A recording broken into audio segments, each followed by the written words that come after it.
ललित भैया से चाहना उतने से हो जाए तो अवसर दीजिए वो ताली बजवा चाहिए। हेलो हेलो हेलो गजब शहर दरभंगा जय जय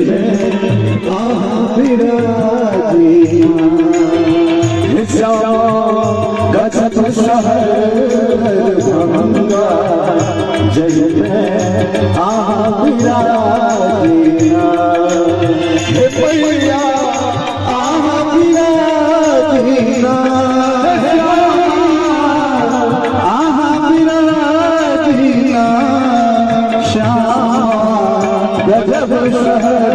दरभंगा जय जय भैया गजब शहर दरभंगा जय गजब शहर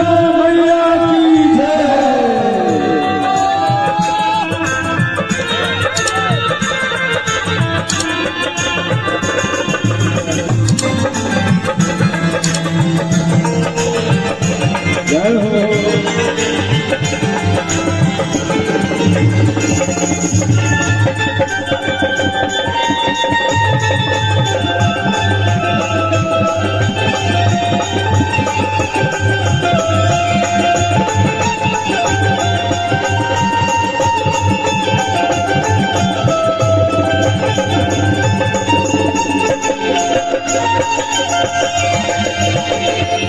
जय राज में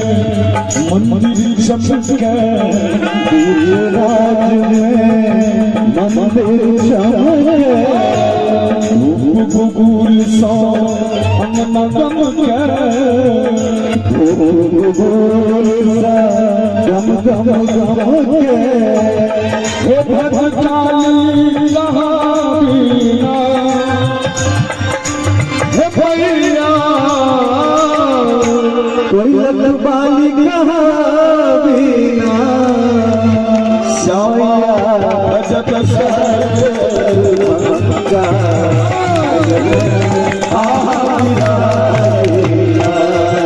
दरभंगा गजब शहर दरभंगा जय